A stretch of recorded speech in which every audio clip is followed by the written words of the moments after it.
Amén. Que el Señor les bendiga a todos. Vamos a dar paso. Vamos a dar paso a el estudio de Marcos. Como usted sabe, ¿cierto? La semana pasada partimos con el capítulo 1. La semana antepasada hicimos una pequeña introducción al libro de Marcos.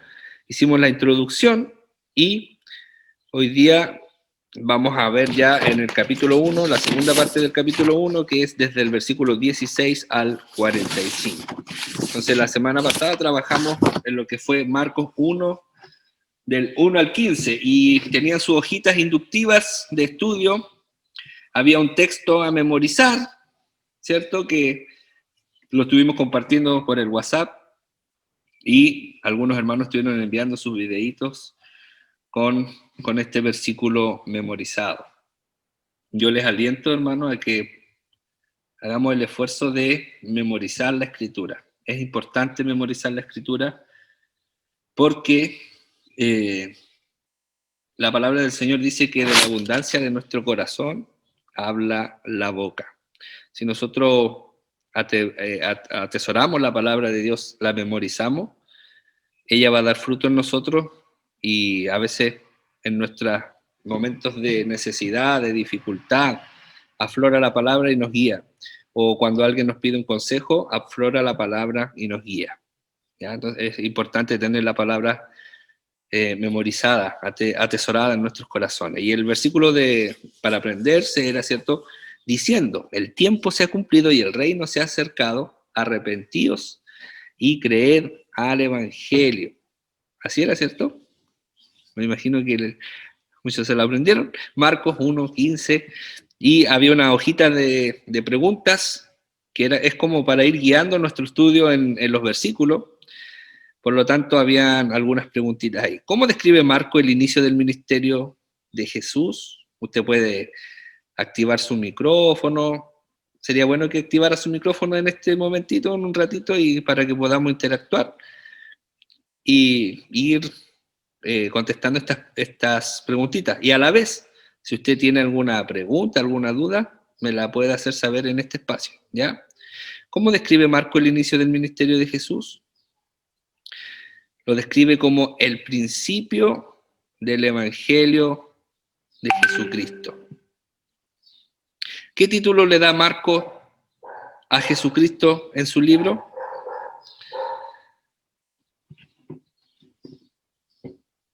¿Alguien tiene alguna respuesta? ¿Qué título le da Marco en este capítulo a... ¿Segura? ¿Ya? El principio del Evangelio. Ya, ese Marco, ¿cierto?, describe el inicio del ministerio de Jesús como el principio del Evangelio. Muy bien. ¿Y qué título le da Marco a Jesucristo? Hijo de Dios. Perfecto, muy bien. Le da el título de Hijo de Dios. Y vimos también la definición de la palabra evangelio, que en griego, ¿cierto?, se decía evangelión, y que significaba, hermano Cristian, ¿qué significaba la palabra evangelión? Buena noticia. Muy bien, hermano Cristian, Dios le bendiga. Buenas noticias, buenas noticias. ¿Ya? En el apartado desde el versículo 2 al 8 vimos un subtítulo, ¿cierto? Se llamaba El heraldo del rey y el siervo. El heraldo del rey. ¿Quién era el heraldo del rey? El que venía a anunciar: Juan el Bautista, ¿ya? ¿Qué debería hacer el mensajero que Dios enviaría antes de su llegada? ¿Alguien tiene alguna respuesta por ahí? Preparar el camino. Amén. Preparar el camino y hacer un llamado a enderezar las sendas. ¿Ya? Esa era la misión de Juan el Bautista: preparar el camino y hacer un llamado a enderezar las sendas. El hermano Cristian no deja contestar a nadie más. ¿Qué predicaba Juan en el desierto? ¿Qué era lo que predicaba Juan en el desierto? Ya que la pastora Joana quiere aportar. No diré nada. Ahora, Voy a preguntar, ¿qué era lo que predicaba Juan en el desierto? Que se arrepientan. Ya, y el bautismo para el perdón de pecados, ya, eso era lo que él estaba predicando. ¿De dónde venía? Algunas personas me hicieron llegar algunas preguntas sobre el tema del bautismo, ya que hablamos de Juan el Bautista y de que Jesús se bautizó, y por qué Jesús se bautizó si Jesús no tenía pecado, ¿ya?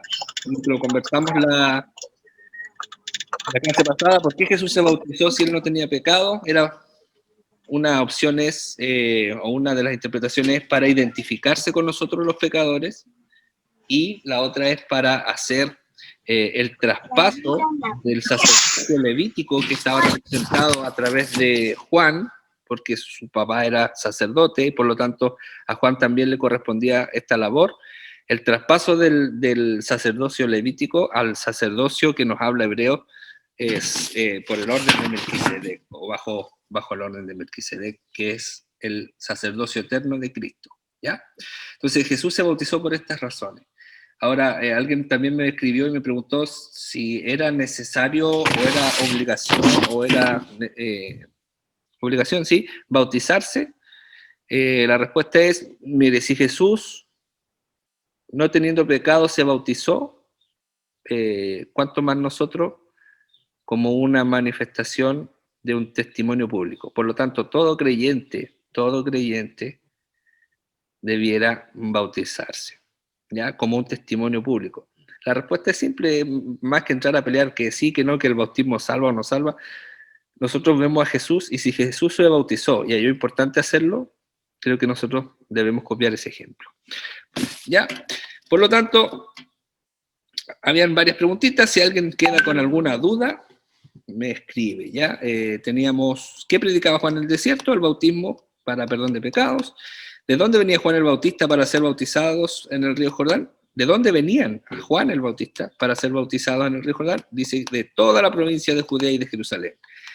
¿Y con qué actitud venían estas personas? Venían confesando sus pecados, ¿ya? En el versículo 6 nos invitaba a leer Segunda de Reyes 1:8 y nos pregunta con qué profeta se identificaba Juan el Bautista en su forma de vestir. Y lo vemos claramente que era una representación de ¿quién? De Elías. Muy bien, hermana, ya que era la representación de Elías. ¿Y por qué Elías? ¿Y por qué no Eliseo? ¿Y por qué no Jeremías? ¿Por qué no Isaías? ¿Por qué Juan el Bautista se identificó con Elías si habían tantos profetas? ¿Alguna respuesta? Esa no estaba en la hojita, pero me surgió ahora, porque lo hablamos. ¿Alguien se recuerda? ¿Por qué Elías? Habiendo tanto profeta, ¿por qué se identificó con Elías? Buena pregunta, se la voy a dejar de tarea, no se las voy a dar tan fácil. Que el Señor les bendiga. O se las doy al tiro. Bueno, las profecías anunciaban de que antes que llegue el Mesías, vendría Elías. ¿Ya? Las profecías anunciaban que antes de que apareciera el Mesías, iba a venir Elías. ¿Ya? Entonces, Juan el Bautista, al tener esta forma de vestir, y es importante, me parece como superficial, pero es importante porque nosotros no creemos, el mundo cristiano no creemos en la reencarnación. Entonces, si hubiese aparecido Elías reencarnado en alguien, sería contradictorio. Por lo tanto, viene Juan el Bautista, una persona totalmente diferente, pero que se identifica con Elías, viste como él y viene a cumplir la profecía. ¿Ya? Perfecto. Entonces él se identificaba con Elías. ¿Qué es lo que predicaba Juan el Bautista? Él predicaba que detrás de él venía uno que era más poderoso que él y decía que él no era digno de desatar ni siquiera los cordones de o las correas, no cordones, en ese tiempo no habían a lo mejor cordones, habían correas del calzado del Señor. ¿Ya? ¿Con qué bautizaría, según el versículo 8, el que vendría detrás de Juan el Bautista? ¿Bautizaría con? ¿Alguna respuesta por ahí? El Espíritu Santo. Muy bien. Alguien contestó, no alcancé a ver quién era. Con el Espíritu Santo. Perfecto. Después del versículo 9 al 15, saltamos a otro subtítulo que dice el inicio del ministerio. ¿Del ministerio de quién? Del ministerio de Jesús. ¿Se recuerda a qué edad empezó Jesús su ministerio? ¿Alguien se recuerda? Los 30. Perfecto, a los 30 años. ¿Por qué a los 30 años? Porque así lo instauraba la ley judía, que a los 30 años, las familias sacerdotales, los hijos de los sacerdotes o los pertenecientes a la tribu de Leví, a los 30 años podían empezar a ejercer su ministerio. ¿Ya? Jesús no era de esa tribu, pero él venía a instaurar su reinado y él cumplió con toda la ley y a los 30 años comenzó su ministerio. ¿Ya? Por lo tanto, cuando comienza su ministerio, ¿por quién y dónde fue bautizado? Fue bautizado Jesús por Juan en el Jordán, ¿cierto? Y hablamos de por qué era necesario que Jesús se bautizara. La Biblia dice porque así se convenía para que cumpliese toda justicia, ¿ya? ¿Quién validó el inicio del ministerio de Jesús después de ser bautizado? ¿Quién validó su ministerio, el inicio de su ministerio? ¿Quién le dio la autorización, el sello característico? ¿Alguien alguna respuesta? El Espíritu El Santo. Espíritu Santo y el Padre. Y Amén. el Padre. Muy bien, hermana Vivi, hermano Bruno, el Espíritu Santo y el Padre. ¿Cómo podemos ver reflejado ahí? Es uno de los versículos donde nosotros vemos reflejada la Trinidad. Jesús, Hijo, participando del bautismo, dice que desciende el Espíritu Santo como paloma, ¿ya? La segunda persona, entonces tenemos a Jesús, tenemos al Espíritu Santo, y luego de eso dice que se escuchó una voz del cielo que decía, este es mi Hijo amado, en quien tengo complacencia. ¿Ya? Del versículo 2 al 13, vemos que Jesús fue impulsado al desierto, ¿por quién? Por el Espíritu, y cuando estuvo en el desierto 40 días, ¿por quién era tentado? Era tentado por Satanás. Versículos 14 y 15, ¿qué predicaba Jesús en Galilea? Después de que Juan fuera encarcelado, él anunciaba que el tiempo se había cumplido y que el reino de Dios se había acercado. Él dijo, llegó el cumplimiento del tiempo, se cumplió el tiempo, la promesa ha llegado. ¿Ya? ¿Y qué es necesario para los hombres una vez que el reino de Dios se ha acercado? El reino se ha acercado, pero él hacía un llamado. Dice, el reino de Dios se ha acercado, ¿cierto?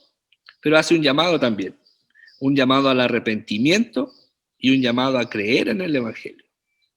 ¿Ya? No es solo que Dios vino, sino que también está la responsabilidad del hombre en arrepentirse y creer en el Evangelio.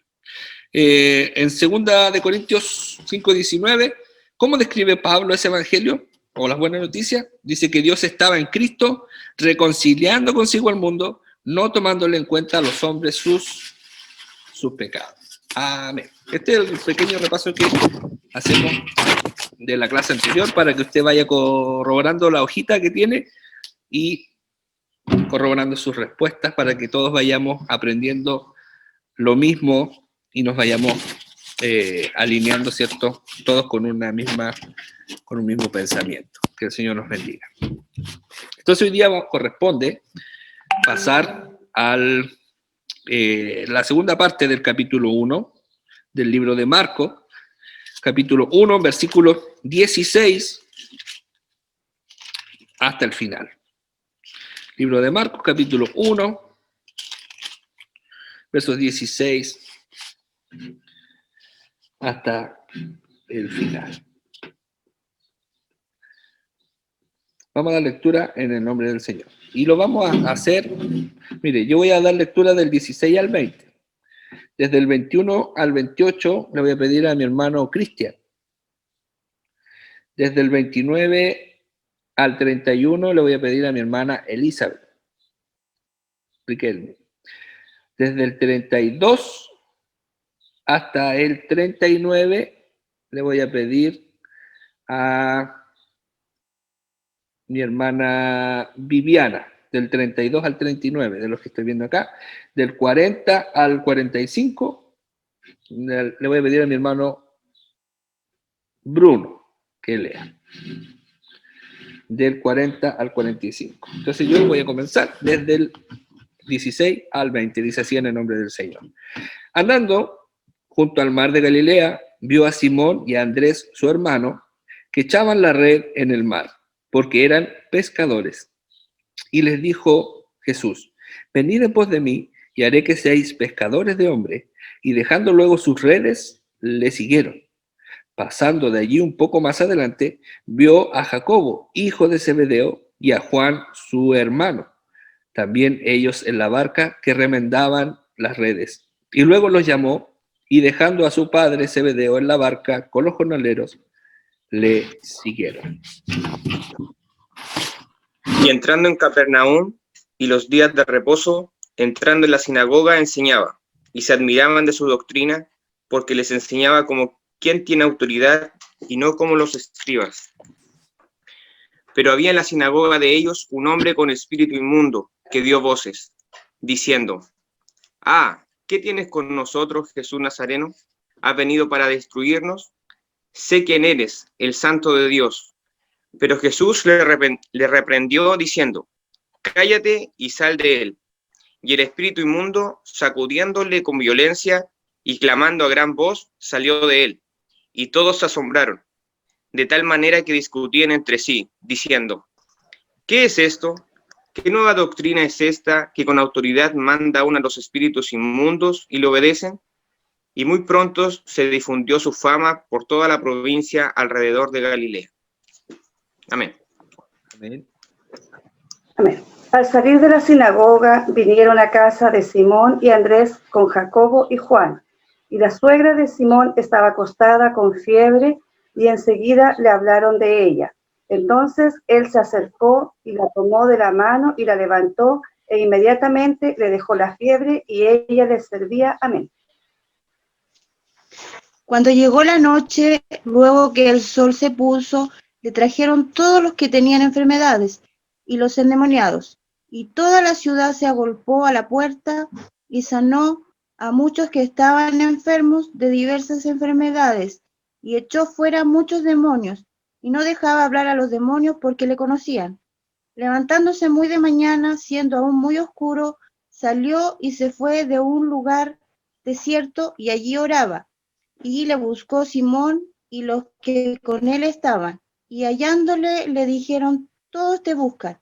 Él les dijo: vamos a lugares vecinos para que prediquen también allí, porque para esto he venido.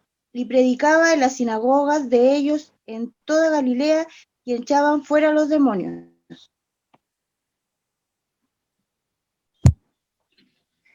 Vino a él un leproso rogándole, hincada la rodilla: si quieres, puedes limpiarme. Y Jesús, teniendo misericordia de él, extendió la mano y le tocó, y le dijo: quiero, sé limpio. Y así que él tuvo hablado, al instante la lepra se fue de aquel y quedó limpio. Entonces le encargó rigurosamente y les pidió luego, y le dijo: María, mira, no digas a nadie nada, sino ve, muéstrale al sacerdote y ofrece por tu purificación lo que Moisés mandó para testimonio a ellos. Pero oído él, comenzó a publicarlo mucho y a divulgar el hecho, de manera que ya no podía entrar abiertamente en la ciudad, sino que quedaba fuera en los desiertos, y venían a él en todas partes. Amén. Amén, amén. Que el Señor les bendiga. ¿Se está viendo la presentación en su pantalla? ¿Sí? Perfecto, ya. Que el Señor les bendiga. Entonces comenzamos. Hemos hecho el repaso y hemos leído esta lectura que hoy día nos corresponde en el libro de Marcos, capítulo 1, versículos 16 al 45, y lo hemos titulado Porque para esto he venido. ¿Ya? Vamos a hablar sobre a qué vino ¿A qué vino Jesús? En el capítulo pasado, en la transmisión pasada, dejamos introducido de que Jesús inició su ministerio y ahora es para qué el Señor ha venido. Entonces, el objetivo del estudio de hoy es entender perfectamente el propósito por el cual Jesús vino a la tierra y venir a Él con la perspectiva correcta. ¿Ya?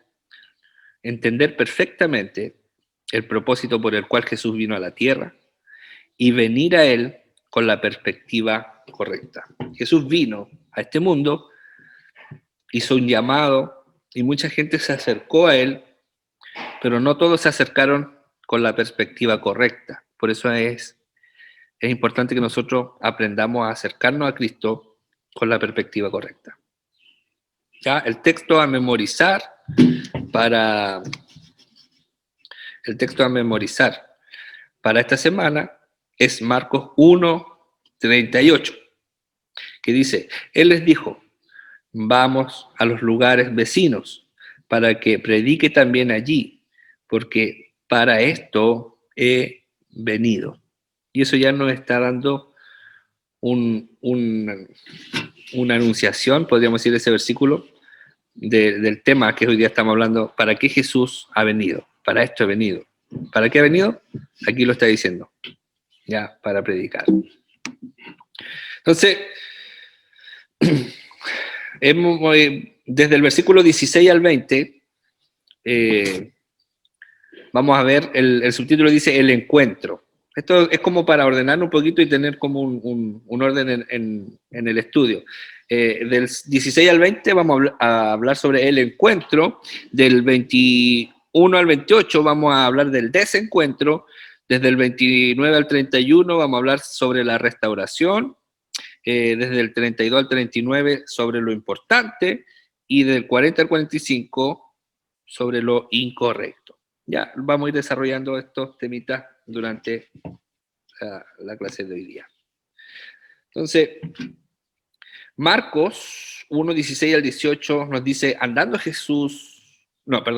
junto al mar de Galilea, vio a Simón y a Andrés su hermano, que echaban la red en el mar, porque eran pescadores.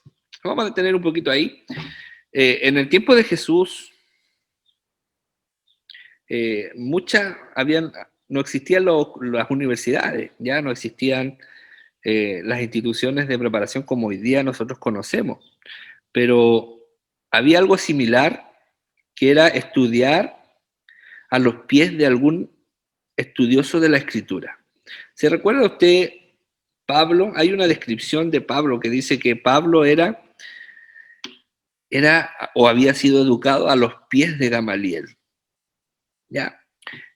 Habían rabinos que eran muy preparados y que ellos elegían a sus estudiantes, a los más destacados, y ellos elegían a quién discipular. ¿Ya? Ellos elegían a las personas o a los jóvenes, a los niños más aventajados para en ellos poder prepararlos y que sea de prestigio también para uno y para otro. Por ejemplo, Pablo estudió a los pies de Gamaliel, era prestigio para Pablo decir que había estudiado a los pies de Gamaliel. Pero para Gamaliel, si Pablo era una mala persona, por ejemplo, o ejercía mal, iba a ser un desprestigio. Entonces, por eso ellos elegían a sus estudiantes y podían desechar también a sus estudiantes. ¿Ya? ¿Por qué menciono esto? Porque hay interpretaciones que dicen que Simón y Andrés, su hermano, estaban en el mar, eran pescadores, cumpliendo la misma función de su padre, y eso podría dejar de ver de que a lo mejor ellos no habían sido aceptados, podríamos decir, como personas para ser educadas en el conocimiento de la Escritura, sino que es como no les dio para estudiar Escritura y tuvieron que dedicarse a la pesca. ¿Ya? Es una de las interpretaciones que se hace sobre esto, de que Pedro con su hermano no calificaban como para haber sido enseñados por alguno de estos grandes rabinos, y ellos entonces, buscando su forma de subsistir, asumen el mismo oficio de su papá, ¿ya? Que era un pescador, y ellos trabajaban en la pesca. Esto es importante, pareciera algo como sin importancia al leer esto, hermano, pero nos deja ver lo que Jesús dijo. Dijo que Él no vino a buscar a los grandes, sino que Él vino a los pequeños. Él vino a aquellos que eran despreciados y desechados, y de los cuales no había mucho que esperar, pero Jesús vino a ellos, vino a nosotros. La Escritura nos dice, no hay muchos nobles entre nosotros, ni muchos entendidos. ¿Ya? Y es un poquito más fuerte aún, dice, y a los despreciados del mundo, y a lo vil del mundo, vino Dios. Por lo tanto, vemos esto desde el principio del ministerio. Jesús no vino a buscar escribas, fariseos, doctores en la ley, para entregarles el conocimiento del reino de Dios, sino que comienza su ministerio llamando a hombres comunes y corrientes, pescadores, con una misión. Y les dice, venid después de mí y haré que seáis pescadores de hombres. Ya, el Señor vino con una misión a estos pescadores, y le hace este juego de palabras. Ustedes están pescando, pero yo los voy a convertir en pescadores de hombres. Ahora, cuando nosotros podemos ver esta analogía, ¿cierto?, de pasar de pescadores de peces a pescadores de hombres, es algo que ellos a lo mejor entendieron inmediatamente. A lo mejor no entendieron, perdón, inmediatamente cómo vamos a ser pescadores de hombres. Pero cuando nosotros vemos la historia a la luz de los años, nos damos cuenta cómo ellos se convirtieron efectivamente en pescadores de hombres. Y esta función, a lo mejor normal, de ser un pescador, y a lo mejor no haber tenido las capacidades o a lo mejor la posición social para haber llegado a ser alguien preparado en las letras, vemos que eso causó un gran impacto luego cuando la gente lo observaba y decía, ¿no son estos pescadores? ¿No son esta gente del vulgo y hablan así ahora? Y dice que le reconocían de que habían andado con Jesús. Entonces Jesús realmente transformó las vidas de estas personas, como lo ha hecho con su vida y con mi vida, que espero que así sea. Y les dijo, venid en pos de mí y haré que seáis pescadores de hombres. Pescadores de hombres. Pasar de una función normal, de un trabajo normal, a ser encomendados en la misión más grande que se ha dado en la tierra. Ser embajadores de Cristo, ser embajadores del reino de Cristo. Y es la misma misión que tiene usted y que tengo yo. Es el mismo llamado. Esto es lo maravilloso, hermano, de que es el mismo llamado. Jesús, cuando lo rescató a usted, lo rescató con un propósito, y ese propósito es que usted también sea un pescador de hombres. A veces pensamos de que eso es para los predicadores, eso es para los pastores, eso es para los evangelistas. Pero si usted ha sido llamado, no ha sido llamado porque sí, sino que con un propósito, ser pescadores de hombres. ¿Cuál es lo importante de esto? Que ellos, dice, dejando luego sus redes, le siguieron. Dejando luego sus redes, le siguieron. ¿Qué hacían Simón y Pedro entonces cuando Jesús andaba junto al mar de Galilea y les vio? Echaban la red en el mar porque eran pescadores ¿Ya? ¿Qué les dijo Jesús? Le dijo, venid en pos de mí y haré pescadores de hombres. ¿Y qué hicieron ellos? ¿Cuál fue la respuesta? Dejando sus redes, le siguieron. Esto es muy interesante, hermano, también porque, no sé, imagínese usted está en su trabajo y se le aparece una persona que usted no ha visto, aunque el libro de Juan dice que ellos lo habían visto antes ya, pero no se conocían mayormente, pero aparece una persona y le dice, oye, ven, sígueme. ¿Usted lo dejaría todo por seguir a un desconocido? Lo más probable es que no, hermano. Lo más probable es que no lo sigamos. ¿Ya? Y aquí vemos esta obra maravillosa de Dios, esta obra maravillosa del Espíritu Santo, esta obra maravillosa que cuando llega el Espíritu Santo a la vida de una persona y le dice, ven y sígueme, esta persona le va a seguir. Esta persona le va a seguir. Es un llamado tan potente, tan profundo, que el hombre no tiene respuesta en el sentido de poder resistir a esto y decir, no lo voy a seguir. Cuando el Señor llama por medio de su Espíritu Santo, el hombre le va a seguir.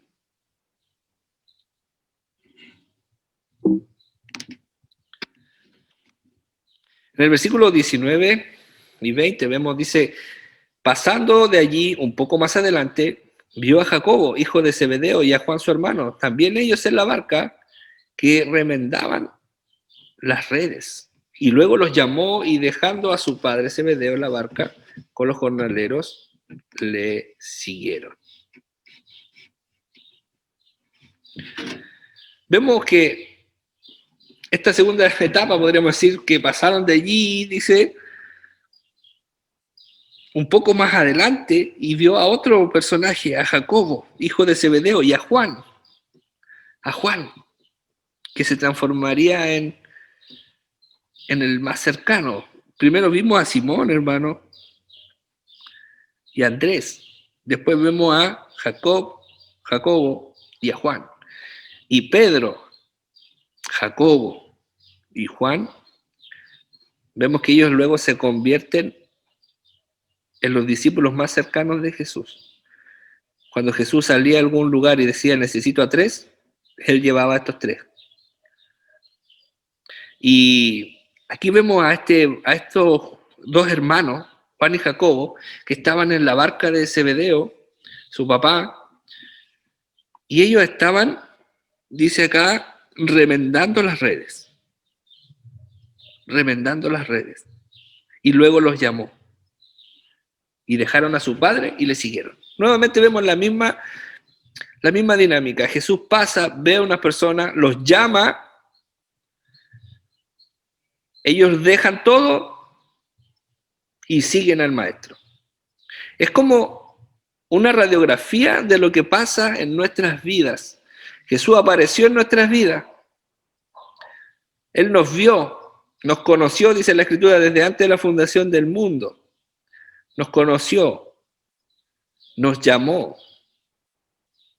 Hay un pasaje de la Escritura que dice, a los que antes conoció, a estos también los justificó, y a los que justificó, sé que lo ha leído esto, y dice, a estos también llamó, y termina diciendo, y a los que llamó, a los que justificó, a los que perdonó, a estos también los glorificó. Y todo eso está en presente, no está diciendo los glorificará, o los salvará, o los llamará, sino que está en presente, como una obra finalizada y terminada por Cristo. Entonces, el Señor llama aquí a Jacobo, a Juan, y les dice que le siguen, y ellos estaban haciendo algo, estaban remendando las redes. Y hay algunas analogías que se hacen de esto, es que Jesús vino a 2 cosas a este mundo, a remendar las redes y a echar redes. Remendar redes es reparar las redes que estaban rotas. Podríamos decir, la religión judía, lo que ellos estaban siguiendo, estaba roto, en el sentido de que no estaba determinada para para salvación. Ninguna religión salva. El hombre por sus propios méritos y esfuerzos no puede alcanzar salvación. Y muchas veces nosotros en nuestra vida estábamos también remendando nuestras redes, arreglando algo que no se puede arreglar. Hay personas que están arreglando sus redes en este mismo momento. A lo mejor usted que me está escuchando está tratando de arreglar su vida, haciendo cosas para arreglar su vida, haciendo cosas para arreglar su matrimonio, haciendo cosas para arreglar su familia, haciendo cosas para arreglar su propio desorden interior. Está remendando sus redes, está tratando de reparar algo. Pero sabe que la única forma de repararlo es que Cristo intervenga. Que venga Cristo a nuestra vida. Ellos estaban remendando las redes para seguir trabajando, tratando de arreglar lo que se había roto. Y aparece Jesús y nuevamente los llama. Y ellos, otra vez, vemos este llamado, dejándolo todo, dejando a su padre, le siguieron. Que el Señor nos bendiga. Esto podríamos decirlo como el encuentro. Este fue el encuentro de Jesús con estos sus discípulos, a los cuales Él llamó, no pusieron resistencia, dejaron lo que estaban haciendo y siguieron al Maestro. Este es el encuentro de Jesús o de los discípulos con Jesús, con su Maestro. Ellos estaban arreglando las redes, otros estaban pescando, estaban trabajando, y aparece Jesús, interviene en su vida, los llama, y estos le siguen, tal y cual como nosotros lo podemos ver graficado en nuestra vida. ¿En qué estaba usted cuando el Señor apareció en su vida? ¿Qué estaba haciendo? Podríamos llevarlo a una meditación práctica. ¿Qué estaba haciendo usted en su vida cuando Cristo apareció? ¿Estaba remendando sus redes? ¿Estaba tratando de salir adelante, de dejar atrás sus problemas? Pero qué maravilloso es cuando aparece Cristo y nos dice, ven, sígueme. Ven, sígueme. Y qué maravilloso más aún es cuando usted y yo hemos podido responder a ese llamado y hemos podido seguirle. Ahora hay una función para eso, y es que ahora el Señor no nos llamó porque sí, sino que nos llamó y nos invita a ser pescadores de hombres. Amén. En el versículo 21 al 28 vamos a ver el desencuentro. Ya en el versículo 21 dice, y entraron en Capernaum y los días de reposo, entrando en la sinagoga, enseñaba. Entrando en la sinagoga, enseñaba. ¿Qué hacía Jesús los días de reposo en la sinagoga de Capernaum? Enseñaba. Enseñaba. ¿Jesús tenía la autoridad para enseñar? Por supuesto que sí, eso es lo que vamos a ver ahora. Pero era interesante cómo él se dedicaba a enseñar. ¿Quién podía enseñar en la sinagoga? Esa es otra pregunta. Por ejemplo, ¿quién podría estar capacitado para enseñar en la sinagoga, que era como la iglesia, podríamos decirlo en términos de ahora, de los judíos? Eran personas adultas primero, solo varones, ya no se permitían las mujeres, solo varones, y solo podían hablar los mayores de 30 años. Por eso Jesús comienza su ministerio de esta manera. ¿Ya? Versículo 21, vimos esto en el 22, dice, y se admiraban, cuando Jesús estaba enseñando en la sinagoga, dice, y se admiraban de su doctrina, porque les enseñaba como quien tiene autoridad y no como los escribas. Como los escribas. ¿Quién eran los escribas? Primero encontramos que la gente se admiraba de la doctrina del Señor.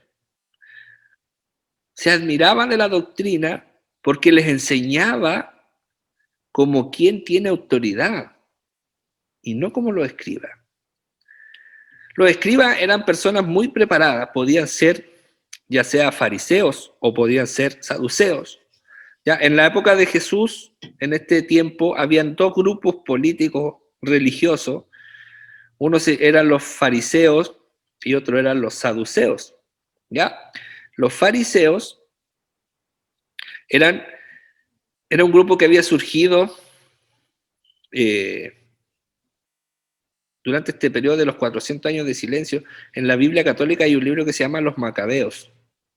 ¿Ya? No sé si alguien alguna vez ha tenido la opción de ver una Biblia con este libro. Se llama el libro de los Macabeos.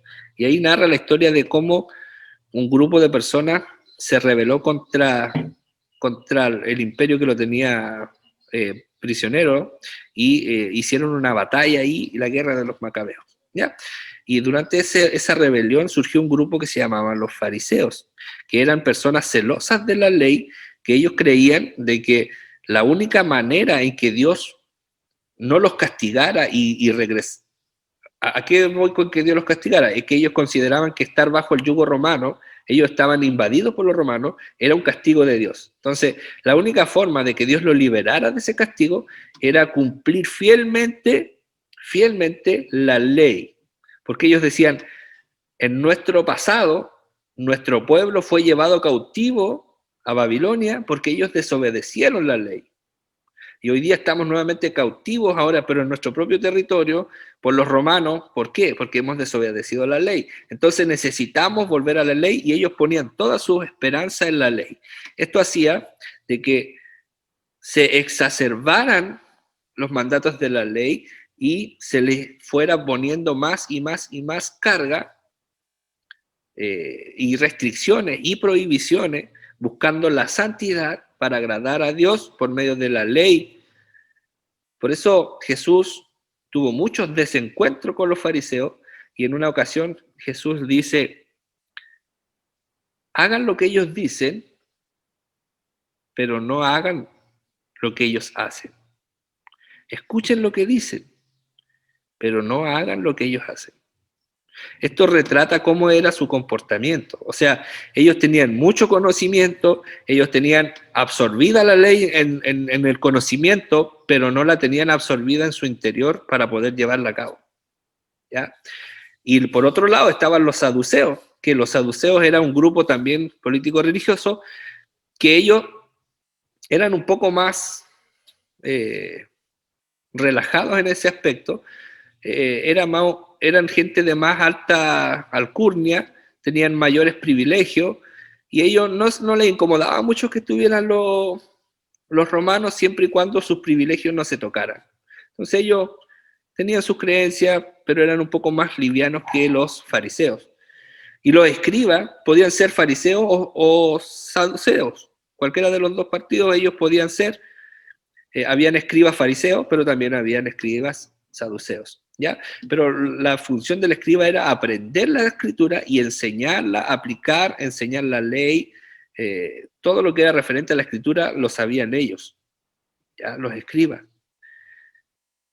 Pero la gente se admiraba porque Jesús enseñaba con autoridad y no como los escribas. Esto es muy interesante porque nos deja ver de que los escribas eran justamente como Jesús los describe. Dice que eran personas que eran sepulcros blanqueados, que por fuera se veían bonitos, pero por dentro estaban llenos de pudrición, ¿ya? Que enseñaban y le ponían carga. Dice la Escritura que le hemos puesto cargas a la gente que ni siquiera vuestros padres han podido llevar. Le ponían mucha carga con la ley a la gente, pero ellos no lo cumplían. Y Jesús era diferente. Él enseñaba y seguramente la gente estaba viendo lo que él estaba enseñando, por eso le daba autoridad. Ahora, imagínense, dice que la gente se admiraba de esta doctrina porque enseñaba con autoridad. ¿Cómo no iba a enseñar con autoridad Jesucristo si toda la Escritura habla de él? Él sabía lo que estaba hablando, ¿sabe por qué? Porque él la inspiró, él la escribió. Todo lo que está en el Antiguo Testamento, en el Nuevo Testamento, que ahí todavía no se escribía. Entonces, cuando nosotros en el Nuevo Testamento hablamos sobre la Escritura, hablamos sobre el Antiguo Testamento, ¿ya? Eso tenemos que tenerlo claro. Cada vez que en el Nuevo Testamento nosotros vemos que alguien enseña sobre la Escritura, está hablando de la enseñanza del Antiguo Testamento, ¿ya? Jesús enseñaba sobre el Antiguo Testamento y dice que hablaba con autoridad, obviamente porque el Antiguo Testamento habla de Cristo. Es figura y sombra de lo que iba a venir. Todo lo que nosotros encontramos como los rituales apuntan a Cristo. Cuando vemos el tabernáculo apunta a Cristo, los colores de las telas apuntan a Cristo, los significados de los rituales apuntan a Cristo, las estructuras, el oro, la madera, todo tiene un simbolismo que apunta a Cristo. Por eso que Él está enseñando con autoridad y está dándole el sentido correcto a lo que Él quiso decir. Es como, imaginémonos, aquí, a ver, ¿a quién veo en la pantalla? Veo a la hermana Vero. Imagínese, hermana Verito, que usted escribe un libro sobre su biografía. ¿Ya? Usted escribe un libro y es su biografía. Yo puedo leer ese libro y lo puedo enseñar, pero hay algo que yo voy a hacer, y es que yo voy a interpretar lo que usted está diciendo. Yo voy a tratar de entender lo que usted está diciendo y lo voy a enseñar. Y yo puedo decir, aquí en este libro, la hermana Vero escribió esto, yo creo que esto significa esto, ¿cierto? Porque voy a interpretar lo que usted escribió. Pero la que realmente pudiera dar una mejor explicación es usted, porque usted escribió el libro y el libro está contando su historia. Y a lo mejor yo le puedo dar una interpretación que usted, si me escucha, puede decir, pero eso no fue lo que yo quise decir. ¿Me entiende? Entonces, cuando nosotros vamos a la escritura, hermano, por ejemplo, lo mismo que estamos haciendo ahora, estudiando la escritura, hay un ejercicio que nosotros debiéramos hacerlo los que nos toca predicar. Para mis hermanos predicadores que están escuchando, a usted que le toca predicar, hay un ejercicio que dice que si lo que estamos predicando, si Jesús estuviera presente aquí físicamente, ¿me haría así? ¿O me haría así? Lo que yo estoy enseñando, ¿es lo que el Señor quiso que yo enseñe? ¿O a lo mejor estoy mal interpretando lo que Él está diciendo? ¿Se da cuenta que en la Escritura nosotros podemos correr el riesgo de que muchas veces malinterpretar? Malinterpretar, a veces con intención. Hay religiones que han malinterpretado la Escritura con intención. Ya, que Dios nos libre y nos ayude siempre a interpretar su palabra de forma correcta. Y que si en algún momento nos equivocamos, no sea con intención, sino que por medio de su Espíritu Él nos lleve a corregir el error. ¿Amén? Entonces, cuando nosotros vemos que Jesús enseñaba con autoridad, es obvio porque Él escribió, Él inspiró a los escritores. Es su historia la que se está contando. Entonces vemos a los escribas interpretando la escritura, hablando de muchas teorías que a lo mejor surgieron de los rabinos e interpretaciones, pero es como enseñar algo que yo no conozco, que no sé. Pero Jesús estaba hablando de sí mismo, de sí mismo. De hecho, recordemos el pasaje cuando Jesús abre la escritura, dice que abrió el rollo de Isaías y él comienza a leer que iba a venir alguien, que iba a venir a remendar y a restaurar, ¿cierto? A los quebrados, que iba a dar vida a los que estaban muertos, y cierra el libro y dice, hoy día se ha cumplido esta escritura. Aquí estoy. Entonces él sabía lo que estaba hablando, enseñaba con autoridad. Y la gente se admiraba de esto, porque no solo era autoridad, sino que veían a él ejerciendo lo que estaba diciendo. Que el Señor nos bendiga.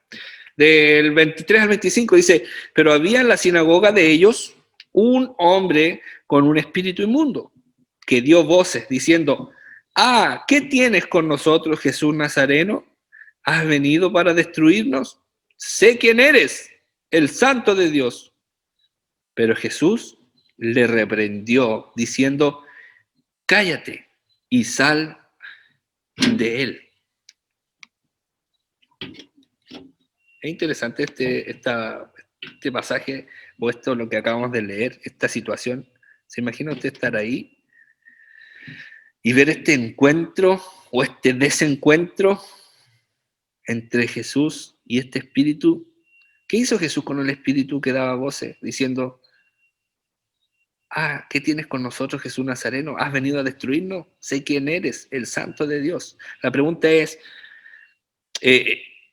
este espíritu que está hablando mediante esta persona, ¿está diciendo algo incorrecto? ¿Está mintiendo? ¿Está blasfemando? No. Encontramos que él está haciendo una declaración correcta. Primero está diciendo Jesús Nazareno. ¿De dónde venía Jesús? Jesús nació en Belén, pero fue criado en Nazaret. Por eso que la gente lo conocía como Jesús de Nazaret, ¿ya? Y no Jesús de Belén. Él nació en Belén, pero fue criado en Nazaret, ¿ya?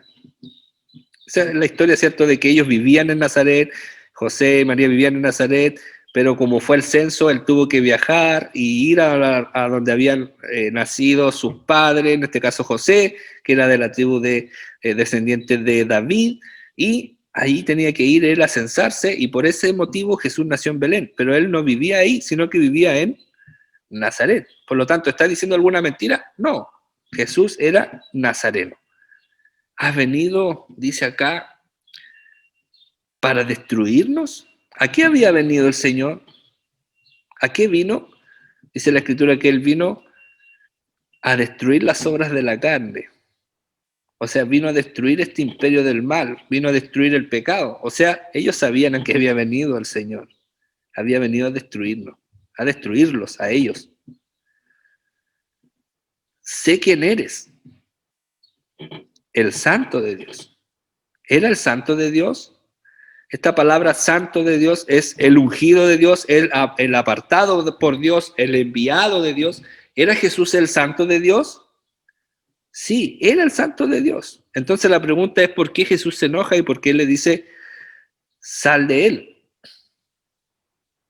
Si lo que estaba haciendo esta persona era confirmar quién era Jesús. O este espíritu más que esta persona. Este espíritu estaba confirmando y dando voces quién era Jesús. Y esto me lleva a recordar, hermano, el pasaje cuando Pablo está pasando por un pueblo y aparece una mujer. ¿Lo recuerda usted? Y empieza a dar voces detrás de Pablo y diciendo, estos son hijos del Dios Altísimo. ¿Ya? Y comienza a testificar a esta mujer que tenía un espíritu de adivinación. Y empieza a decir, estos son los hijos del Dios Altísimo. Y empieza a hablar a favor de ellos. Y Pablo dice que se acerca a la mujer y la reprende, o al espíritu, no a la mujer, al espíritu que está en la mujer. Y dice que el espíritu sale de ella y se le formó un gran problema porque el dueño de esta esclava los demandó y los llevaron presos. Y los golpearon y conocemos toda la historia ahí. Pero vemos estas dos historias tienen algo en común. Dos espíritus inmundos están diciendo una verdad. Están diciendo quién es Jesús. Están diciendo que es el Santo de Dios. Y están proclamando con su boca, ¿cierto?, de que este camino es el correcto y que es real. Que Jesús es real. Que eres el Hijo de Dios. Te conozco, le dice. Sé quién eres. ¿Por qué Jesús entonces lo mandó a callar? ¿Y por qué Pablo también mandó a callar? ¿Sabe? La respuesta es, solo hay una persona,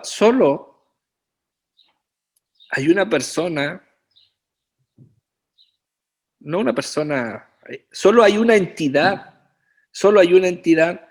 autorizada para proclamar el nombre de Cristo. Y esa entidad es el cuerpo de Cristo, la iglesia.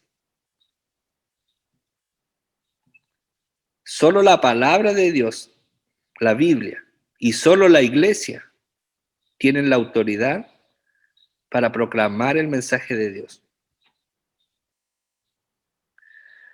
Mire, pareciera como obvio esto, hermano, pero no sé, mire, yo he escuchado aquí, yo no, casi, de hecho no tengo no escucho radio, no tengo la costumbre de escuchar radio. Pero en algunas ocasiones me subo al vehículo y a veces está la radio prendida ahí. No tengo idea qué radio es, hace mucho tiempo que no escucho tampoco, no sé si todavía seguirá esto adelante o no, pero un día iba al centro y estaba la radio encendida en el vehículo y estaba hablando una persona, no sé de qué origen, no sé de qué nacionalidad, no era, se notaba en acento que no era chileno, y él estaba hablando y decía, hermanos, para creer en Dios, y hablaba harto de Dios, y a mí me llamó la atención lo que estaba diciendo, porque hablaba de Dios, de Jesús, de la lucha del bien y el mal, de los espíritus, y de pronto me di cuenta que era de estos chamanes que le dicen, hermanos, venga y combatamos juntos los espíritus, y que yo tengo este remedio, y que con este remedio yo te puedo ayudar a salir de todas tus cargas y estas cadenas de maldición, ¿ya? Y vemos este sincretismo religioso donde espíritus inmundos invocan el nombre de Dios, ¿ya? Y la gente escucha el nombre de Dios y asume que es de Dios. O sea, una persona ignorante de las cosas de Dios, y no es peyorativo decir ignorante, hermano, porque, por ejemplo, yo soy un ignorante en mecánica, o soy un ignorante en medicina, ¿ya? Y eso no es peyorativo hacia mí. Yo reconozco que soy ignorante en esas cosas. Entonces, cuando digo una persona ignorante en la palabra de Dios, no estoy diciéndolo en forma peyorativa, sino que alguien que desconoce la palabra de Dios, muchas veces escucha el nombre de Dios y cree que todos los caminos llevan a Roma, como dicen por ahí. ¿Ya? Bueno, es que el hombre no creo que sea malo, no creo que sea esto magia negra, porque es magia blanca, porque ellos actúan en nombre de Dios, ¿ya? Ellos mencionan a Dios, ellos hablan de Dios, ellos citan la palabra, ellos dicen de que ningún arma forjada contra ti prevalecerá, etcétera, y ocupan muchos versículos bíblicos, ¿ya? Y aquí la palabra del Señor nos deja en claro, hermano, que hay solo una autoridad para hablar de Dios. Es su palabra a través de la iglesia, a través del cuerpo de Cristo, a través de usted y de mí, que hemos sido comprados a precio de sangre. Somos los que estamos autorizados para hablar en nombre de Dios, a través de su palabra, no a través de nuestro pensamiento, sino que a través de su palabra. Por eso Jesús detuvo inmediatamente esto y reprendió a este espíritu y le dice, sal de él. Y seguimos leyendo nosotros y dice que este espíritu salió inmediatamente. Primero Jesús le dice, cállate, no tienes autoridad para hablar de mí. Y eso es muy importante, hermano. No todos los que dicen Señor, Señor, entrarán en el reino de los cielos. No toda la gente que usted escucha que menciona el nombre de Dios son gente que están siendo guiadas por el Señor. Ya lo digo porque, por ejemplo, estos charlatanes que venden estas magias usando el nombre de Dios y que muchos incautos caen, recordemos, un espíritu inmundo no tiene autoridad para hablar en nombre de Dios. Amén. Que el Señor nos bendiga. Y el espíritu inmundo que estaba en este hombre, ¿cierto?, lo sacudió con violencia y clamando a gran voz salió de él. Y todos se asombraron de tal manera que discutían entre sí diciendo, ¿qué es esto? ¿Qué nueva doctrina es esta? ¿Con qué autoridad manda uno a los espíritus inmundos y le obedecen? Y muy pronto se difundió su fama por toda la provincia alrededor de Galilea. ¿Qué pasó con el espíritu inmundo? Salió de él. ¿Qué decía la gente discutiendo entre sí al presenciar esto? Se admiraban, ¿cierto? Y decían, ¿qué doctrina es esta? ¿Qué autoridad es esta? Que aún los espíritus inmundos le obedecen. Y esto causó una gran conmoción, revuelo. Esto se transmitió boca a boca, las personas comentaron y Jesús se hizo de una fama con respecto a lo que había sucedido. Del 29 al 31 pasamos al apartado que dice la restauración. ¿Ya? Dice, al salir de la sinagoga, después de que sucedió esto del endemoniado, salieron de la sinagoga y fueron a la casa de Simón y de Andrés, o sea, a la casa de Pedro. Cuando habla de Simón aquí en la Biblia, no está hablando de Pedro, ¿ya? Con Jacobo y con Juan. Andrés, Jacobo y Juan, los 4 que habían estado pescando, 2 de ellos estaban remendando las redes, ¿se recuerda? Fueron llamados por el Señor y ahora andaban junto a Jesús, fueron a la sinagoga, los acompañaban, habían comenzado el ministerio de Jesús, y ahora Jesús con estos 4 seguidores fueron a la casa de Simón o de Pedro, ¿ya? Y ahí estaba la suegra de Simón, que estaba acostada con fiebre, y enseguida le hablaron de ella. Entonces él se acercó y la tomó de la mano y la levantó, e inmediatamente le dejó la fiebre y ella le servía. Aquí vemos a Jesús en otra faceta. Mire, vemos a Jesús recién combatiendo con un espíritu inmundo, al cual él enfrentó, liberó a este hombre, y ahora vemos a Jesús llegando a la casa de Pedro, y le dicen, ¿sabe? La suegra está enferma. Y Jesús muestra esta actitud que vamos a verla no solo esta vez, sino que en varias ocasiones más, donde Jesús se acerca al que está necesitado, donde Jesús le tiende la mano al que necesita ayuda. Jesús podría haberle dicho, sé sana. Ya, tenía la autoridad para hacerlo. De hecho, en ocasiones lo dijo. Incluso hay ocasiones en las que ni siquiera estaba presente la persona enferma. Él se acuerda cuando un hombre le dice, solo di la palabra y mi criado sanará. Y Jesús lo hizo y así fue. ¿Ya? Él podía haber dicho, sé sana. Pero vemos a Jesús acercándose, tomando la mano y levantando a esta mujer.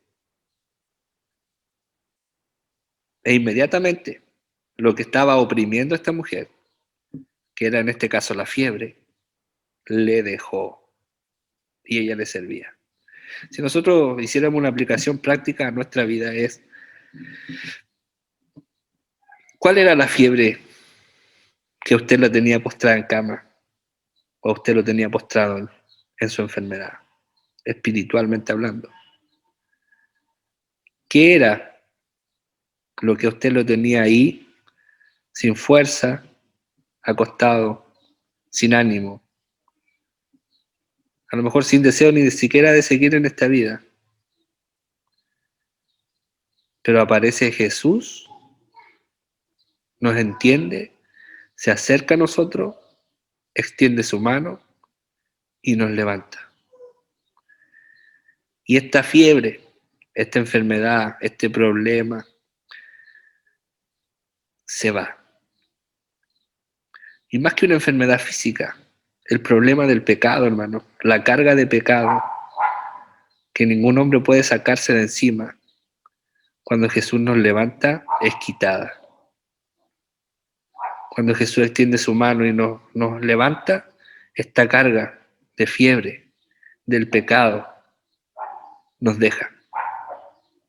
Y aquí nuevamente hay un paso a seguir. Y dice, y ella siguió durmiendo. ¿Así dice o no? Y ella se fue a atender al sillón, ¿no?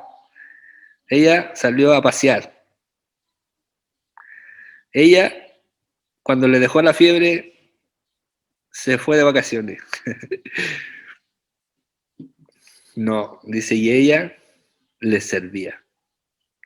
Y esto es un detalle, ¿eh? Pero hay mucha gente que recibió el favor de Dios y no le sirvió. Hay mucha gente que recibió el favor de Dios y no le sirvió. De hecho, hay una historia que nos narra la escritura de 10 leprosos que se encuentran con Jesús. ¿Lo recuerdan?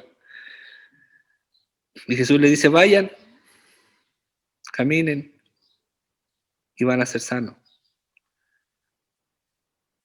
Y de los 10, 9 siguieron su camino, sanos.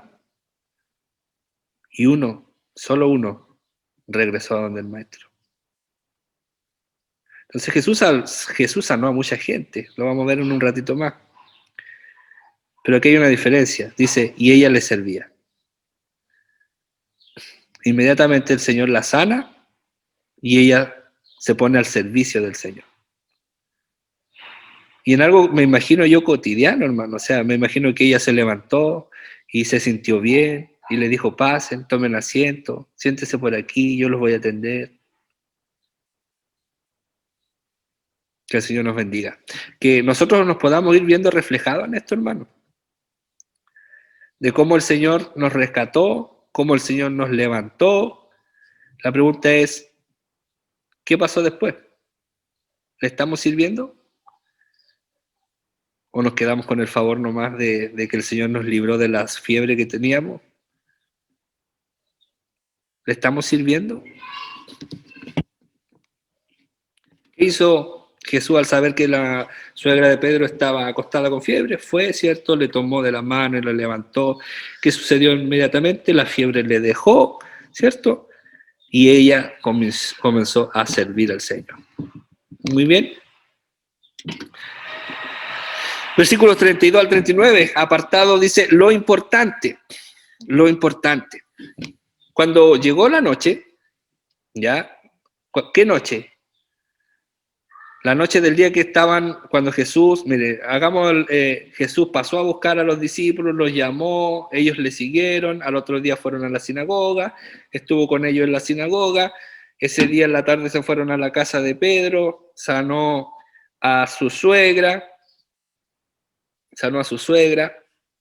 y cuando la sanó, pasó el día, ¿cierto? Y cuando llegó la noche, ¿ya? Luego de que el sol se puso, le trajeron todos los que tenían enfermedades y a los endemoniados, y toda la ciudad se agolpó a la puerta. ¿Por qué en la noche? ¿Por qué usted cree que fue en la noche? Mire, esta es una deducción en realidad, de la gente que no quería compromiso con Jesús y solo buscaba el favor de él, por lo general lo hacía de noche. ¿Ya? Vemos a un hombre preparado en la Escritura, Nicodemo, ¿cierto? Preparado en la Escritura, fariseo. ¿Y cuándo vino a Jesús? ¿A plena luz del día? No, vino en la noche. ¿Por qué? Porque el acercarse a Jesús de día significaba identificarse con él. Decir, yo quiero seguir a este hombre, con todas las implicaciones que eso iban a tener, como el odio de los fariseos y como la posible excomulgación, podríamos decir, excomunión de la religión, de estar siguiendo a alguien que dice ser Dios, que dice ser el Hijo de Dios. Entonces mucha gente creía en él, creía en Cristo, tenía la duda y tenía ese sí, puede ser, puede que él sea, pero no me arriesgo, mejor voy de noche. ¿Ya? Esto nos revela la verdadera intención de acercarse a él, que era buscando una solución temporal. Una solución temporal. ¿Por qué dice, con qué objetivo se acercaba la gente? ¿A escuchar su palabra? ¿A escuchar su doctrina? ¿A escuchar lo que el Señor estaba enseñando? No. ¿A qué se acercaban? Le trajeron todos los que tenían enfermedades y a los endemoniados, y toda la ciudad se agolpó en la puerta. Mire, es tan fácil,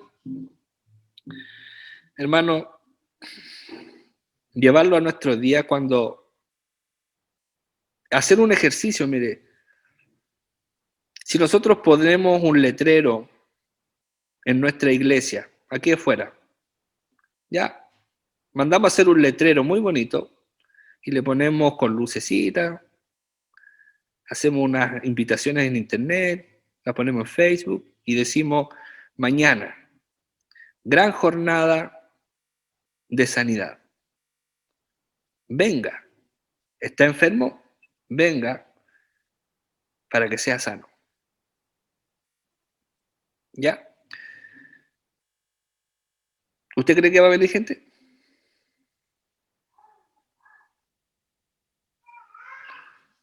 ¿Sabe que lo más probable es que sí? Pero si nosotros ahí mismo sacamos el letrero y ponemos, ¿eres un pecador? ¿Necesitas arrepentirte? Ven a Cristo. Hoy día te vamos a enseñar todo lo que dice la palabra de Dios con respecto al pecado. ¿Vendrá gente?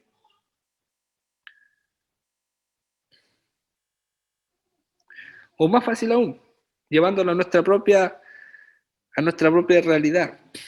Si nosotros hoy día anunciamos en la iglesia, hermano, hoy día vamos, como pasa a veces, vamos a hacer una gran convivencia en nuestra iglesia, le aseguro que muchos vendrían. No importando pandemia, dirían, pastor, pero llevamos nuestra mascarilla, no se preocupe, vamos a mantener la distancia social, nosotros nos cuidamos, pastor. Y vienen. Pero si decimos, hermano, hoy día vamos a hacer este estudio de la palabra del Señor y vamos a terminar con 1 hora de oración. ¿Vendrá la misma cantidad de gente? Entonces, no somos tan distintos a la cultura que había en ese tiempo. El hombre sigue buscando satisfacer su necesidad temporal, sanidad, riqueza, estar bien, ¿ya? Y ellos venían con esto. Nos dice que venían a escuchar a Jesús y lo que él enseñaba. Ellos traían a sus enfermos y a sus endemoniados y toda la ciudad, dice, se agolpó afuera para escuchar el mensaje de Dios. No, se agolparon para que Dios les hiciera un favor de sanar sus enfermedades temporales y pasajeras. Pero Jesús, mire, Jesús responde ¿de qué manera?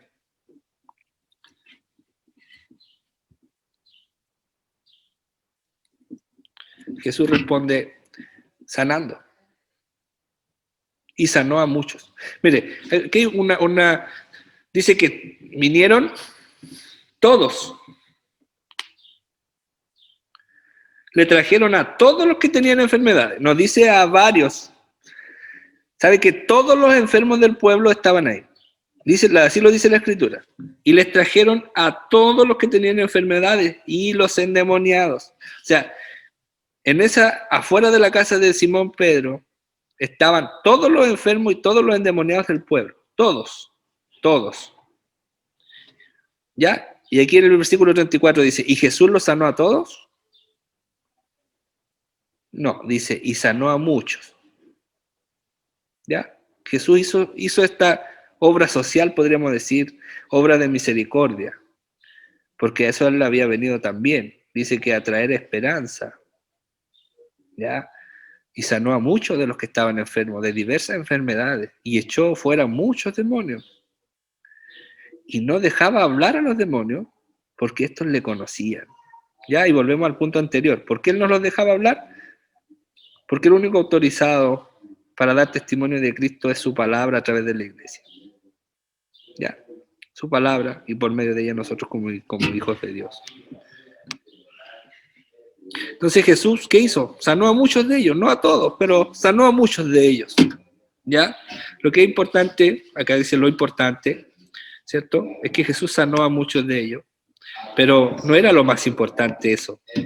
¿Por qué? Porque vemos en el versículo 35, dice, levantándose Jesús muy de mañana, siendo aún muy oscuro, salió y se fue a un lugar desierto y allí oraba. ¿Ya? ¿Era importante sanar a las personas? Era importante. ¿Qué era lo que buscaba Jesús, podríamos decir?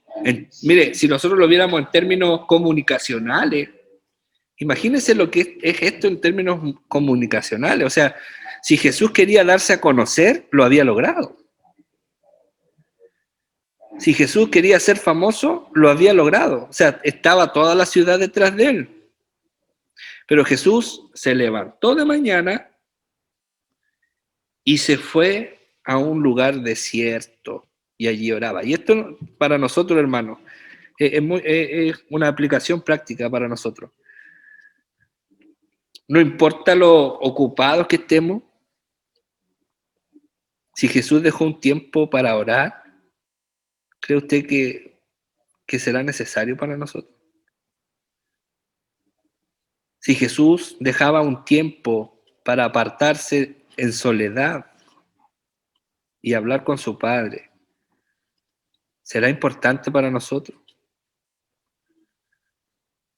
Y si nosotros vemos el versículo siguiente, hermano, dice, y Simón, o sea, Pedro, ¿cierto?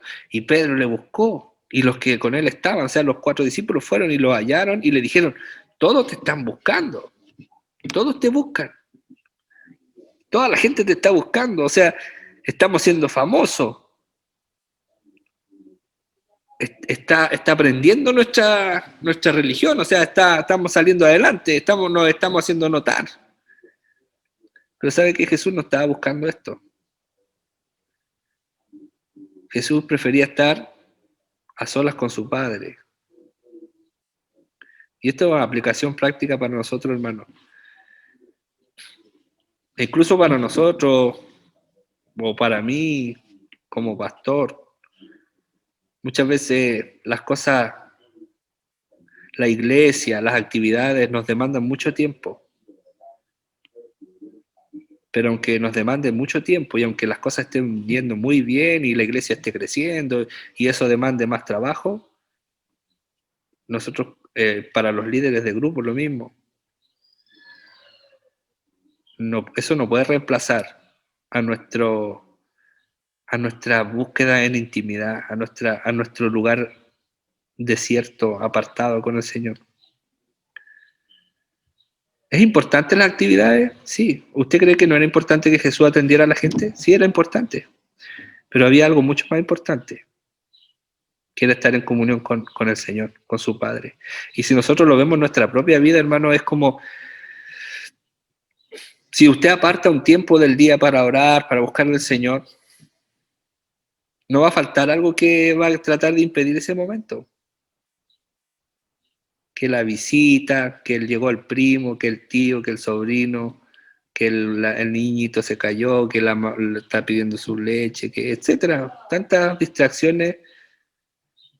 Pero, ¿sabe? Hay algo que es importante, pero hay algo que es mucho más importante, que no importa la actividad que tengamos, la intimidad con el Señor es algo que no se puede cambiar. No deberíamos transarla. Y si Jesús necesitaba levantarse de madrugada, porque a lo mejor era el único tiempo en el que estaba solo, Él lo hacía. ¿Ya? Si usted tiene un día tan ocupado que dice, no me queda tiempo, pero para nada, no tengo tiempo para buscar al Señor, levántese más temprano.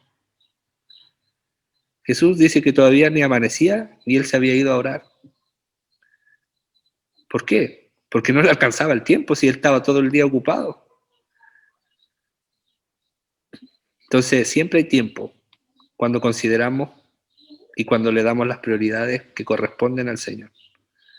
Si Dios es importante para mí, si la relación personal con Cristo es importante para mí, yo voy a buscar el tiempo para comunicarme con mi Padre. Aunque sea a las 3 de la mañana, 4 de la mañana, 5 de la mañana, 6 de la mañana. Pero me voy a hacer el tiempo, si realmente lo considero importante. Entonces, y aquí viene la respuesta de Jesús. Los discípulos le dicen, toda la gente te está buscando, vamos, nos está yendo bien, te estás haciendo famoso, Señor, volvamos, vamos, la gente está detrás de nosotros, nos está siguiendo. Y Él les dice, vamos a los lugares vecinos, para que predique también allí, porque para esto he venido. Entonces, ¿para qué había venido Cristo? ¿A sanar? ¿A hacer milagros? ¿A echar fuera demonios? Cosas que sí hizo, ¿cierto? Sí lo hizo. Pero aquí está diciendo a qué vino Él. Esto es lo que realmente yo vine. Vine a predicar. a anunciar las buenas nuevas de salvación. Y esta es la misma misión que el Señor nos entregó a nosotros como iglesia. Hermano,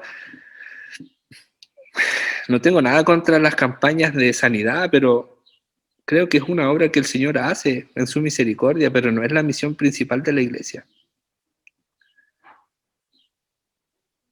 No es la misión principal de la iglesia. Ya, a veces la gente dice que ya no se ven milagros, ya no se ven sanidades, y pensamos que el único milagro que debe verse en la iglesia son las sanidades, y el milagro más grande que nosotros podemos ver es una vida transformada.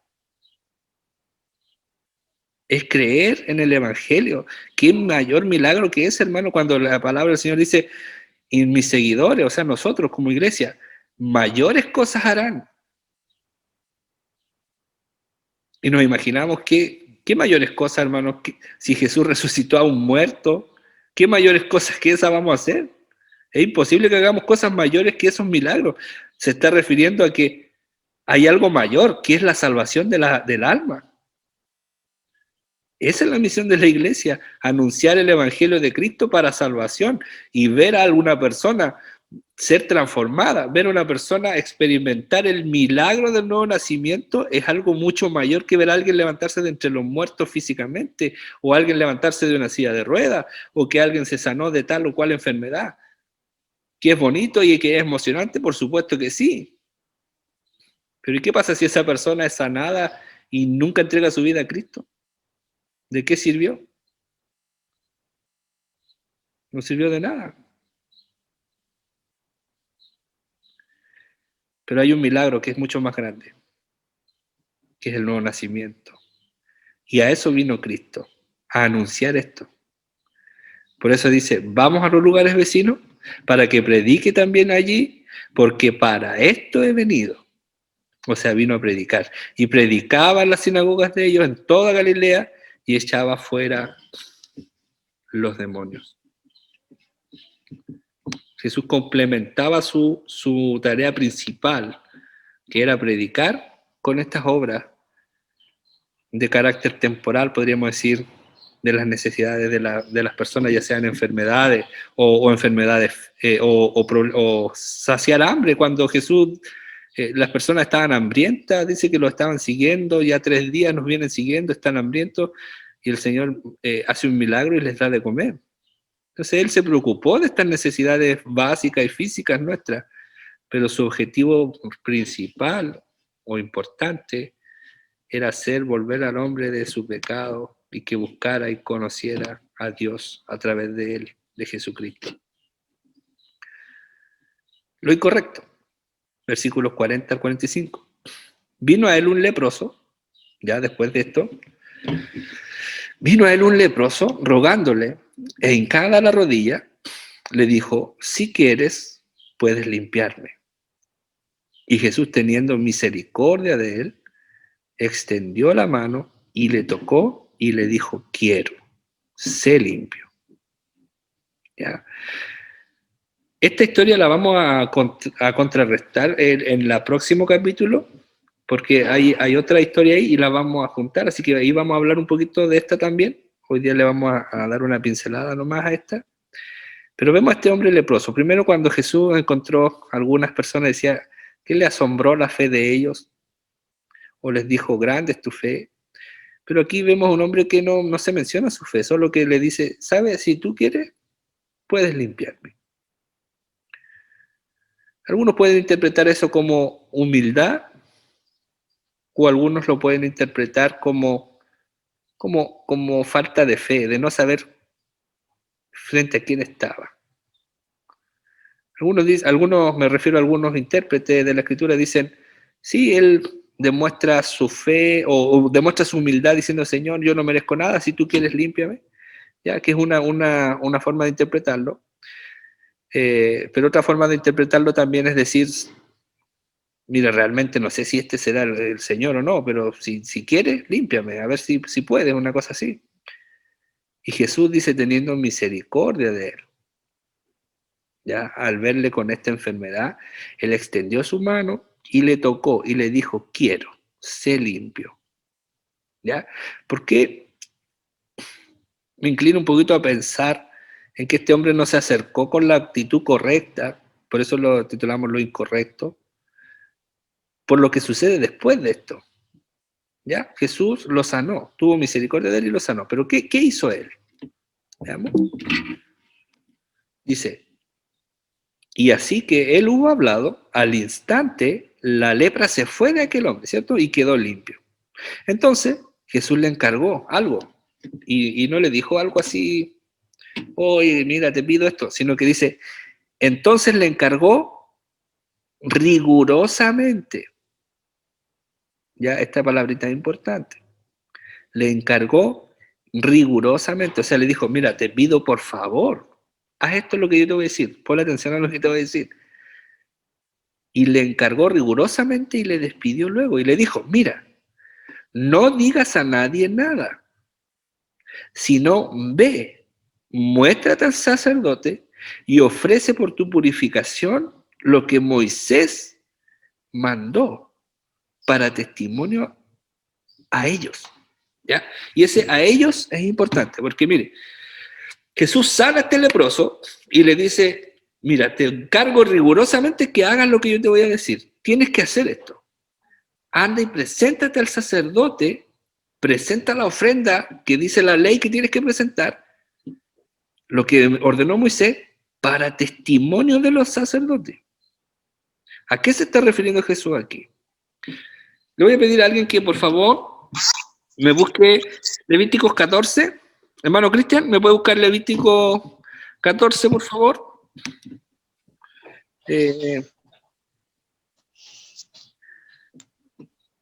Hermana Elizabeth, que son las camaritas que alcanzo a ver aquí. Hermana Elizabeth, ¿me puede buscar Segunda de Reyes 5, 7, por favor? Ya estamos llegando al término con esto, pero es muy importante esto, es muy interesante también, es decidor. ¿Por qué Jesús le dice esto a este hombre? ¿Ya? Levítico 14. Sí, ¿puede leer un par de versículos, hermano Cristian, por favor? Y habló Jehová a Moisés diciendo. Va a ser Hay un micrófono activado por ahí. Del versículo 1, ¿cierto? Sí. Y habló Jehová a Moisés diciendo, esta será la ley para el reposo cuando se limpiare. Será traído al sacerdote. Y éste saldrá fuera del campamento y lo examinará. Y si ve que está sana la plaga de la lepra del leproso, el sacerdote mandará luego que se tomen para él, que se purifican 2 avecillas vivas, limpias, y madera de cedro, grana e hisopo. Y mandará el sacerdote matar una avecilla en un vaso de barro sobre aguas corrientes. Después tomará la avecilla viva, el cedro, la grana y el hisopo, y los mojará con la avecilla viva en la sangre de la avecilla muerta, sobre las aguas corrientes. Y rociará 7 veces sobre el que se purifica de la lepra. Y le declarará limpio y soltará la avecilla viva en el campo. Amén. Amén. Ya. Usted en su casa, yo le recomiendo que usted lea este capítulo, ¿ya? Léalo. Lea el capítulo 14 de Levítico. Ahí está instaurada esta ley que Jesús le está diciendo a este leproso, que era la ofrenda que él tenía que presentar. Entonces, cuando un leproso era limpiado, tenía que ir a donde el sacerdote y presentar esta ofrenda. 2 avecillas, se mataba una, se le untaba la sangre a la otra. Hay todo un procedimiento. Léalo usted en su casita y vaya imaginándose los simbolismos que ahí hay. Eso es muy interesante. ¿Por qué lo menciono? Porque esta fue la ley que fue instaurada. Este era el procedimiento cuando alguien era limpio de lepra. ¿Ya? Hermana Elizabeth, ¿me puede leer 2 Reyes 5:7? Amén. Luego que el rey de Israel leyó las cartas, rasgó sus vestidos y dijo, ¿soy yo Dios que mate y dé vida para que éste envíe a mí a que sane un hombre de su lepra? Considerad ahora y ver cómo busca ocasión contra mí. Amén. Ya, aquí está la historia, gracias hermana Elizabeth, aquí está la historia de Naamán, ¿ya? Un sirio, que tenía lepra. Y una criada le dice, ¿sabe? En mi tierra, una criada que era cautiva, ¿cierto? Habían sido deportados, ¿cierto? Y había una criada que estaba en este palacio y escucha a este hombre que está con lepra y dice, ¿sabe? En mi tierra hay un hombre, profeta de Dios, que él puede orar a Dios y puede pedirle que le sane. ¿Ya? Y este hombre manda unas cartas al rey de Israel. ¿Ya? Les manda una carta y le dice que él quiere ir para allá para buscar sanidad y todo el asunto. Usted léalo también en su casita esto. Y cuando el rey recibe esta carta, es lo que acaba de leer nuestra hermana. Dice, este hombre quiere hacer, el rey de Siria, está buscando un pretexto para armar una guerra conmigo, porque ¿soy yo Dios acaso para sanar a un leproso? O sea, había un conocimiento real de que no había cura. Mire, hermano, hasta el día de hoy no hay cura para la lepra. No hay cura para la lepra. Es una de las enfermedades más antiguas del mundo y no tiene cura. Y estamos en el siglo XXI con toda la tecnología, con todo el avance de la ciencia y no hay cura para esto. ¿Ya? Y este hombre dice, ¿acaso soy yo Dios que voy a poder sanar a una persona de lepra? No existe cura. Nunca ningún leproso se había curado. Nunca, jamás. Del pueblo de Dios. Tenemos el caso de Naamán el sirio, que no era del pueblo de Dios, y Dios los salvó de lepra.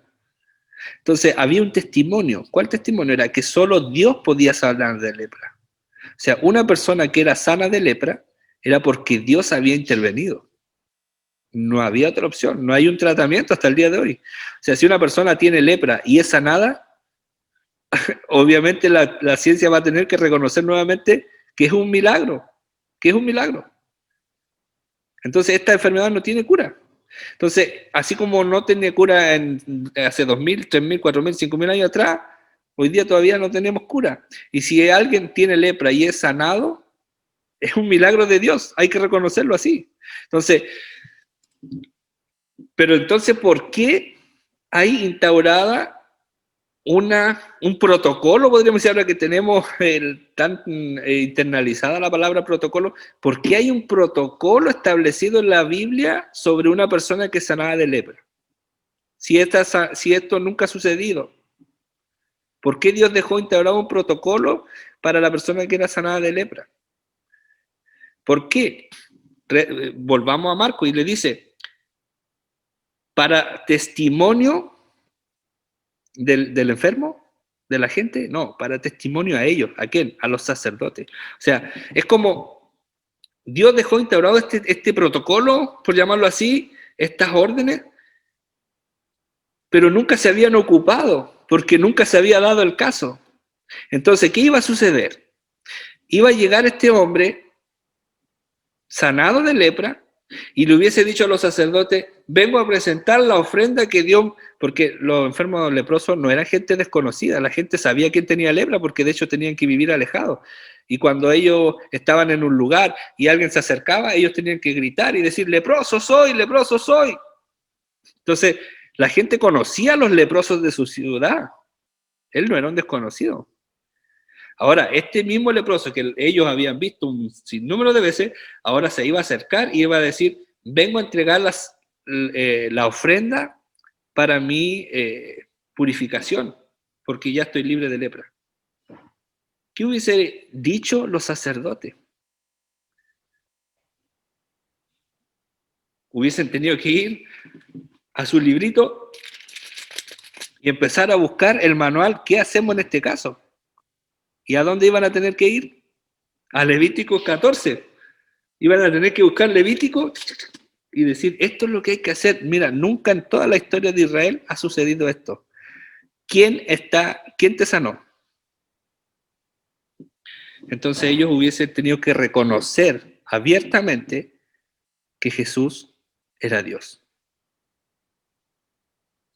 Por eso es importante lo que Jesús le dice. Anda, no le digas a nadie, muéstrate al sacerdote, ofrece tu purificación para testimonio a ellos. Esto es lo que Jesús le pidió a él rigurosamente. ¿qué hizo este varoncito?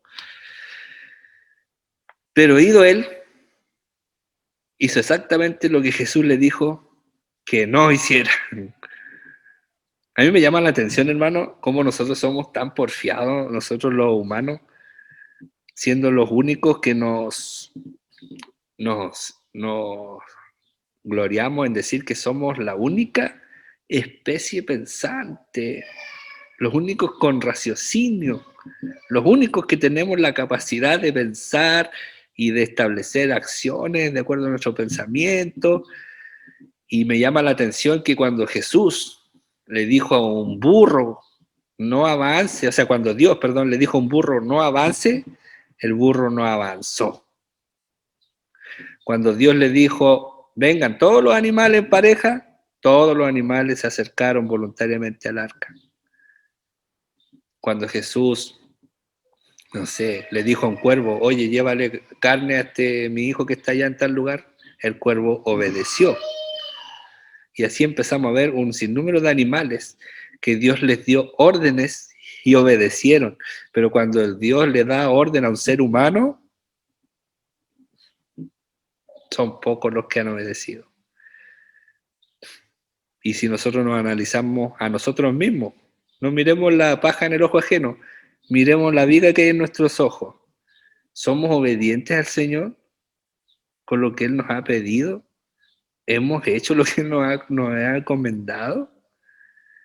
Jesús le dice, haz esto y no hagas esto, no le digas a nadie. Y dice, pero él comenzó a publicarlo mucho y a divulgar el hecho. Y esto también es como algo, parece simple, pero igual es profundo. Dice, y a divulgar el hecho, no dice a divulgar a Jesús. ¿Qué le interesaba a él? El hecho, el que fui sanado. Él no le está dando gloria a Cristo, no le está diciendo, Él es el Hijo de Dios. Fuera diferente, hermano, si Él dijera aquí, pero ido Él, comenzó a publicarlo y a anunciar el nombre de Cristo.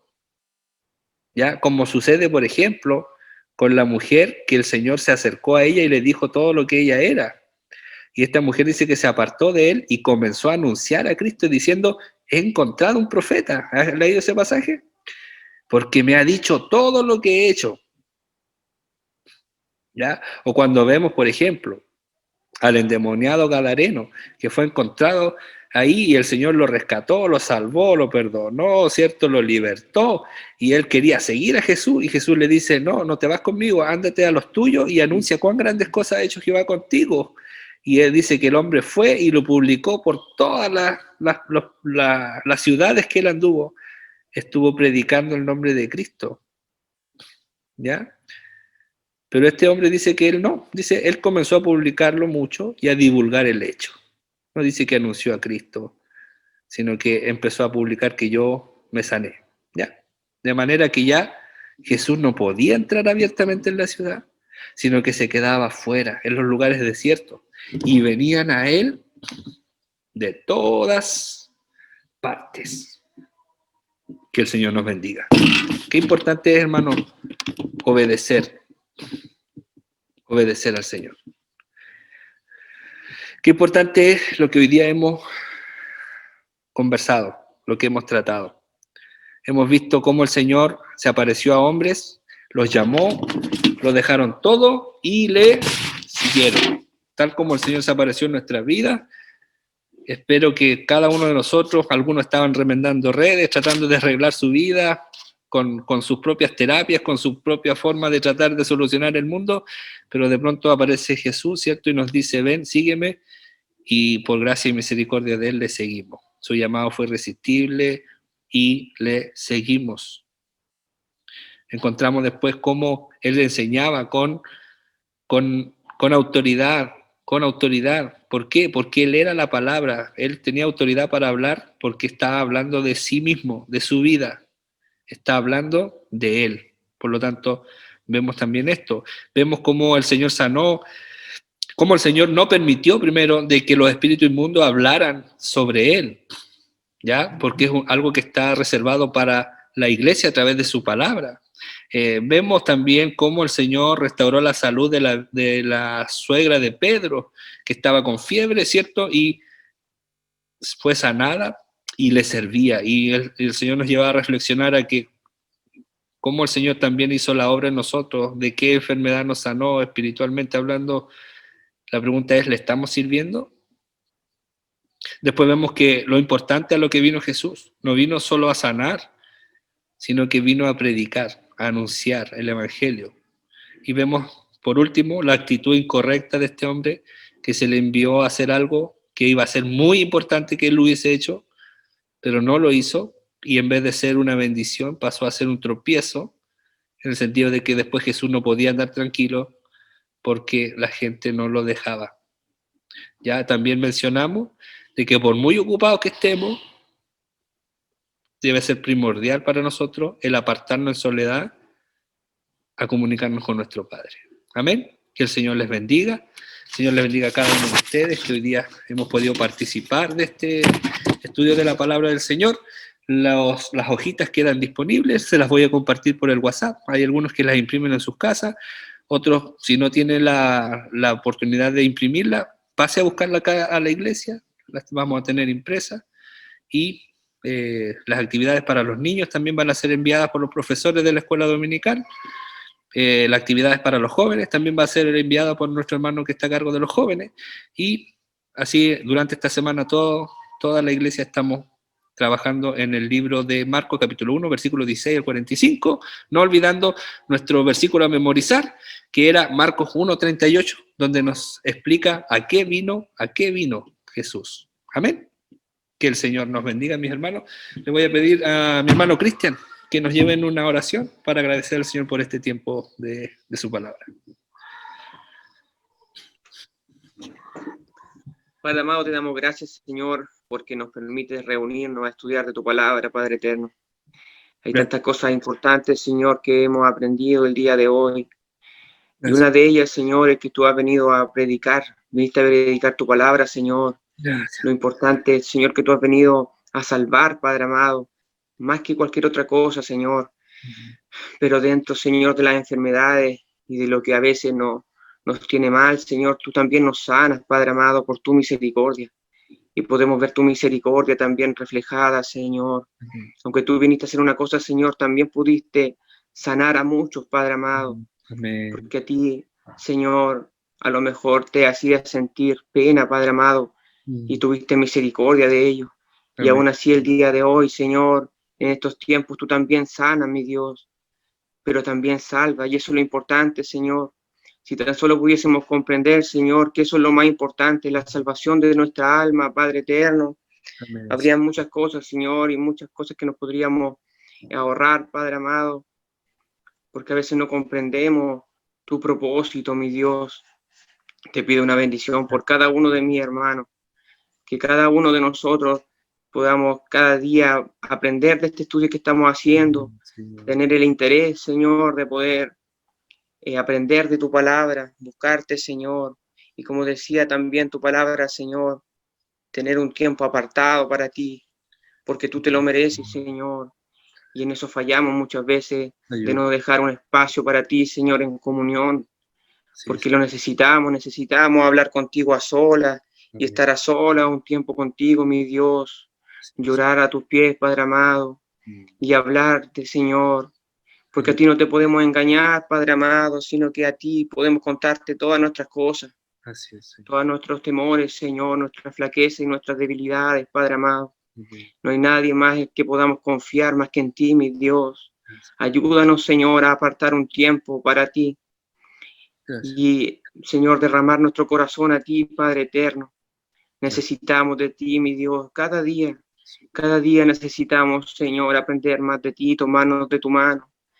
En este momento, en este tiempo, Señor, en este mundo que cada vez es más difícil vivirlo, Señor, que cada vez aparecen más enfermedades, que cada vez, Señor, hay más problemas para poder predicar su palabra, que tanto que se desprestigia el Evangelio, mi Dios, pero ayúdanos, Padre eterno, fortalécenos, Señor, y ayúdanos a buscarte cada día más. Te pido una bendición por todos mis hermanos, en el nombre de Jesús. Amén. Amén. Que el Señor les bendiga. Damos gloria al Señor.